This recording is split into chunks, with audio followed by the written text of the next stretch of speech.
Good morning Joynita, সুপ্রভাত বন্ধুরা। সকাল সকাল আবারও একটা নতুন ব্লগ নিয়ে হাজির হয়ে গেছি। আর আশা করছি তোমরা সবাই ভালো আছো, আমরাও ভালো আছি। আর আগের দিন তো বৃষ্টি হয়েছিল, বাজ পড়ছিল। আজকেরও ওয়েদারটা তেমনই আছে। অনেক জায়গায় তো প্রচণ্ড বৃষ্টি হয়েছে। আমাদের এদিকে বৃষ্টি, বাজ, বিদ্যুৎ পড়েছে, কিন্তু বৃষ্টিটা হয়েছে, মানে বৃষ্টিকালের মতন এতটা হয়নি, মাত্র হয়েছে। জল ফলে একটু দাঁড়িয়ে গেছে। কলকাতার দিকে যতটা বৃষ্টি হয়েছে ততটা হয়নি, মিডিয়াম হয়েছে। তো ওয়েদারটা একটু ম্যাদে ওয়েদার, ভালো লাগছে না। এতে না শরীর প্রচুর খারাপ করে, ঠান্ডা গরম এরকমই একটা ওয়েদার হচ্ছে। সকাল সকাল পুজো হয়ে গেছে, কাজকর্ম সব হয়ে গেছে। এখন ব্রেকফাস্ট বানিয়েছি। আজকে অনেক দিন থেকে বাচ্চাগুলো বলছিল মা একটু রুটির চাট করে খাওয়া। তো আমি বলছি ঠিক আছে। আগের দিনের 3টে রুটি ছিল, সকালে আবার বড়মশাইয়ের আমার রুটি করলাম, সেখান থেকে রুটি বড়মশাইকে 4 রুটি দিয়ে দিয়েছি, বাচ্চাগুলোকে ডিম দিয়ে। ও বড়মশাই ওইগুলো খেতে পছন্দ করে না, এটা কি ওটা কি ঘ্যান ঘ্যান করে বলে, ধর দেই না, বাচ্চাদের বানিয়ে দিয়ে দিই, যারা খেতে খুশি পায় ওদের দিয়ে দিই। বড়মশাইকে ওটস বললাম, বলে না আজকে ওটস খাবো না, একটু রুটি চা দাও। তো রুটি চা, আমিও রুটি চা খেয়ে নেব। চলো আগে ব্রেকফাস্টটা বসিয়েছি। কি করে বানাচ্ছি আগের রেসিপি আমার শেয়ার আছে অনেক আগে, দারুণ লাগে। রুটির চাটটা সত্যি ভালো লাগে। হ্যাঁ, ডিম দেওয়া হয় বলে আমি খেতে পারি না, কিন্তু নিরামিষ বানিয়ে তোমরা খেতে হবে। সেম ডিম পেঁয়াজটা ছেড়ে দেবে, সবজি দিয়ে করবে, হেভি লাগে, চাউমিনের মতন লাগে। সত্যি বলছি, তোমরা একবার বানিয়ে খেতে পারো। চলো কি করে বানাচ্ছি এক ঝলক তোমাদের দেখিয়ে দিই। শরীরটা ভালো লাগছে না, আর আজকে শনিবার বলে আমার একদম মানে ইচ্ছেই করছিল না ভিডিও দিতে। এটা আগের দিনের ভিডিও দিয়ে দিই। একটা দিন আমি ভিডিও দেই না, রবিবার আমার একদম ভালো লাগে না। আর আমি ভেবেছি আজকে রবিবার, বাচ্চা দুটো বাড়িতে আছে, আর বড়মশাই গেছে একটু হসপিটালে এসে যে দাঁতে দেখাতে আর মেডিসিন আনতে। তো ওই জন্য আর ইচ্ছেই করলো না ভিডিও দিতে। পরে জানতে পারলাম যে না, আজকে শনিবার, আর আমি ভিডিওগুলো সব আপলোড করছি আগের দিনের ভিডিও। চলো তাহলে দেখতে থাকো কি বানাচ্ছি।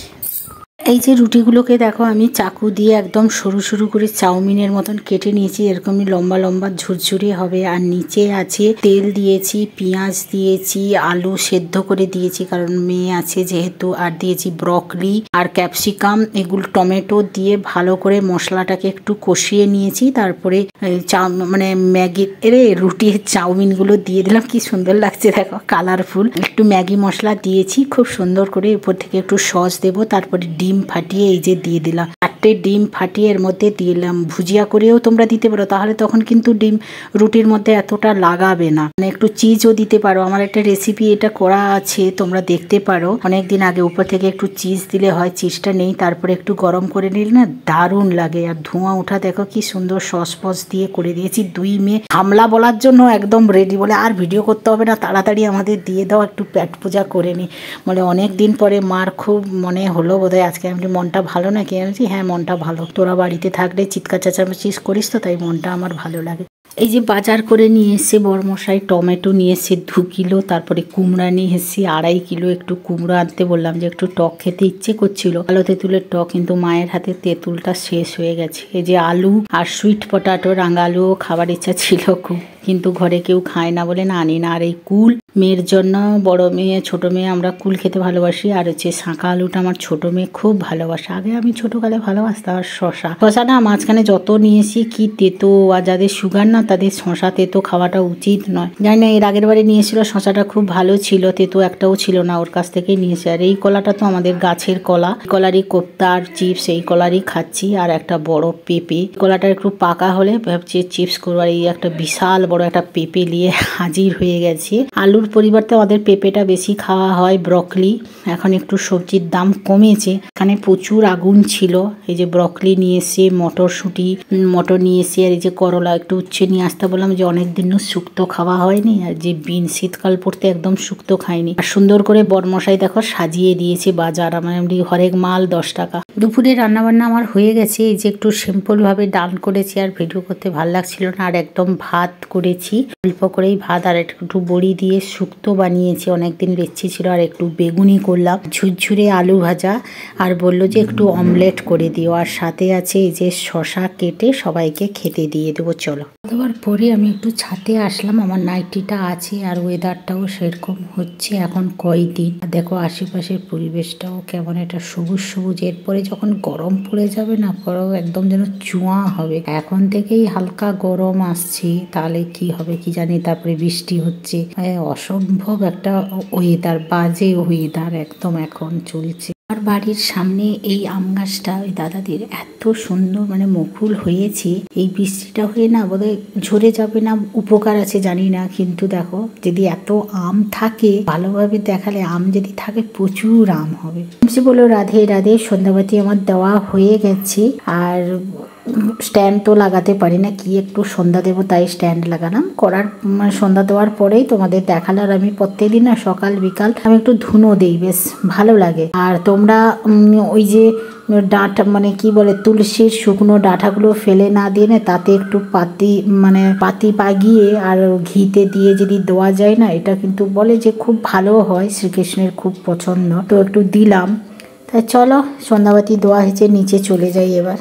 এই যে মেয়ে কলেজ থেকে আসার সময় আজকের বলেছিলাম যে বার্থডে মানে ওর বার্থডে ট্রিট দেওয়া ছিল ফ্রেন্ডদের, তো ছোট মেয়ের জন্য একটু চাউমিন নিয়েছে, এগ চাউমিন। একদম ওকে লস করে দিয়েছে, কারণ বউ বলছে যে আমাদের অনেকটা করে খেতে দিয়েছিল কিন্তু ডব্বাতে অনেকটা কম দিয়েছে, তুই ছোট না তাই দিয়েছে, ঠকিয়ে তোকে দিয়েছে ব্যারাকপুরে। ওই দোকানে তো আগেও খেয়েছি, বলে চাউমিনটা সুন্দর কিন্তু চিলি চিকেনটা একদম ভালো নয়। যে চিলি চিকেন দিয়েছে 4 পিস 130 টাকার কম্বো নিয়েছে, বলে চাউমিনটা অনেকটা কম দিয়েছে। আমি যে কি করবো, তোকে ঠকিয়েছি আর যা করিস কর, খেয়ে নে। বলে আমি তো খাবো না, জুই খাবে। বলে বাবাকে একটু ডেকে দাও, বাবাও খাবে। বলছি এই সেই মেয়ে, একে ঠকিয়ে দিয়েছে, দেখো পুচকু তো তাই একে সবাই ঠকিয়ে দিয়েছে। বলে কি বলে দেখো আমার। শুভ সন্ধ্যা, রাধে রাধে বন্ধুরা। সন্ধ্যাবাতি দিলাম, দেখলে তারপরে মেয়ে কলেজ থেকে আসলো। আজকের মেয়ে বড় মেয়ে তার ফ্রেন্ডদের হচ্ছে ট্রিট দিল, বার্থডে ট্রিট ছিল, বাকি ছিল, পরীক্ষা ছিল বলে কলেজে যেতে পারতো না, তো কলেজে গেছিলো, চাউমিন আর চিলি চিকেনের ট্রিট দিল। তো যাওয়ার সময় আমার ছোটো মেয়ে বলেছে আমার জন্য আনবি না, ওর বাবা আবার পয়সা দিল, নিয়ে আসলো। দোকানদার ঠকিয়ে দিয়েছে, প্লেটে যতটা খেতে দিয়েছে তার চেয়ে কিন্তু ডব্বাতে দিয়েছে, একদম এইটুকু একটা ডব্বাতে 130 টাকার একদম আছিলা বাঁশ দিয়েছে ব্যারাকপুরে। তো ওরা খাচ্ছে, তারপরে আমি রাতের খাবারটা বানানোর জন্য চলে আসলাম। আমি সন্ধ্যায় ঘুগনি বানিয়ে নিয়েছিলাম, আটা ফাটা মাখিয়ে রেখেছিলাম, তো সেই রুটি আর ঘুগনি খাওয়া দাওয়া করব। চলো তাহলে রুটির ঘুগনিটা বানিয়ে নেই। হয়েছে একটা কথা বলার জন্য আসলো, অনেক দিন ধরে বলবো ভাবছিলাম। পাবলিক হচ্ছে না, ওই যে একটা কথা আছে না, খেতে দিলে শুতে চায়। সত্যি নিউজে যা দেখাচ্ছে, হাই লেভেলের মহিলারা হচ্ছে লক্ষ্মী ভাণ্ডার পাচ্ছে, 1000 টাকা বোধহয় পায়, জানি না, আমি তো পাই না। 1000 টাকা দেয়, আর দিদি সবসময় নিউজে বলে যে বাড়িয়ে দেবে। একটা মহিলা বলছে, সত্যি হাই লেভেলের মহিলা, বলছে আর একটু যদি বেশি বাড়িয়ে দিত, আমার বাচ্চা কাচ্চার পড়াশোনার এখন প্রচুর ভিজিট হচ্ছে, তাহলে আমার একটু ভালো হতো। কি অবস্থা, মানে সব দিদি দিচ্ছে বলে সব ওদের দিতেই হবে। আরেকটা মহিলা বলছে রিপোর্টারকে, ফ্ল্যাটের যে আমরা যখন নতুন ফ্ল্যাট নেই, সেই যে অ্যাডভান্স হয়, তারপরে কি সব থাকে অত কিছু জানি না, মেনটেন্সের টাকা পয়সা, বলে সে পেমেন্টটা বেশি বাড়িয়ে দিয়েছে ফিসটা। সেটা যদি দিদি তাদেরকে বলে কমিয়ে দেয় তাহলে আমাদের উপকার হয়। মানে মানুষও হাই লেভেলের, ওই যে বলে না খেতে দিলে শুতে চায়, এত দিচ্ছে, তাও বলছে আরেকটু, মানে ফ্ল্যাটের দামও কমাতে বলছে, সেটাও দিদিকে বলছে। এরপরে যে কি হবে ভগবান জানে, দেশটা যে কোথায় যাচ্ছে। আর এই মানুষগুলো পিছনে গালাগালি করছে, আবার দিদির কাছে চাইছে এটা দাও সেটা দাও, মানে খেতে চাইলে শুতে চায়। এটাই হচ্ছে আদত এদের হয়েছে, কোনো কাজ নিজেরা করবে না। হ্যাঁ জানি যে ওয়েস্ট বেঙ্গলে এখন আর চাকরি নেই, সেটা জানি, শিক্ষিতদের এখন কোনো চাকরি নেই। আর পরীক্ষা দিতে এসে এই মেয়ে উধাও হয়ে যাচ্ছে। আর যা আরজি করের পর থেকে যা ঘটনা ঘটছে একের পর এক, সত্যি এখন বাচ্চাদের ঘর থেকে বের করতেও আমাদের ভয় লাগে। পরীক্ষা দিতে যাচ্ছে, সেখান থেকে হাফিস, পরে দেখা যাচ্ছে মাটি খুঁড়ে দেখতে পাচ্ছে তার বডি পাচ্ছে। কি যে লেভেলের এখন হয়ে গেছে। আর সবচেয়ে বেশি আমার হাসি লেগেছে, এই লক্ষ্মী ভাণ্ডার আর ফ্ল্যাটের টাকা কমানোর জন্য দিদির কাছে আবেদন করছে। আমরাও দিদির কাছে, দিদি তো আমার হবে না, সত্যি কথা, একটা পাপ, দিদি নয়, পিসিমা। পিসিমণির কাছে আমারও অনুরোধ, ইউটিউবে একটু ভিউজ দাও, আমরাও তো কিছু করতে পারছি না। যাও আমাদের হাউস ওয়াইফদের, আমাদেরও একটু দিদির পিসিমণির কাছে একটুই অনুরোধ যে আমাদের ভিডিওতেও যেন ভিউজ দেয়, সবাইকে বলতে, প্রকাশ্যে মিটিংয়ে সবাইকে বলতে যে সব ইউটিউবারদের, যারা ছোট ছোট ইউটিউবার ভিউজ নেই তাদের একটু ভিউজ দিতে, নাহলে আমরাও তো মরে যাব। কারণ লক্ষ্মী ভাণ্ডারও পাই না, কিছুই তো পাই না। যাও ইউটিউব থেকে একটু পয়সা কামাতে পারি সংসার চালানোর জন্য, চাকরি নেই, চপ বিক্রি তো করতে পারবো না, ধরে কেলা হবে। এই জন্য তার কেমন লাগলো আজকের আমার ভিডিওটা, লাইক শেয়ার কমেন্ট অবশ্যই করে দেবে। তাহলে আজকের মতন tata, bye bye, good night, শুভরাত্রি, সবাই ভালো থাকো সুস্থ থাকো। চলো আমরা, এই যে আমাদের নিরামিষ ঘুগনি রেডি হয়ে গেছে, ধোঁয়া উঠছে, আর এই যে আটা মাখানো আছে, ফটফট করে কটা রুটি করে নেব। মেয়ে বলছে একটু পরোটা করলে হয়, আমি বলছি না না, চাউমিন খেয়েছি, পরোটাই করব না, শুকনো রুটি করব। এই যে কটা রুটি করব, কারণ ঘুগনি আছে মানে সেই মুড়ি খাওয়ার একটা ইচ্ছা থাকবে। ছোটো মেয়ে বড় মেয়েকে দিয়ে দিয়েছি এই যে 3টে রুটি, একটু শশা, পেয়ারা আর এই যে ঘুগনি দিয়ে দিয়েছি, বড় মশাইকেও খাবার বেড়ে দিয়েছি। তাহলে চলো টাটা, বাই বাই, পরের ভিডিওগুলো দেখা হবে।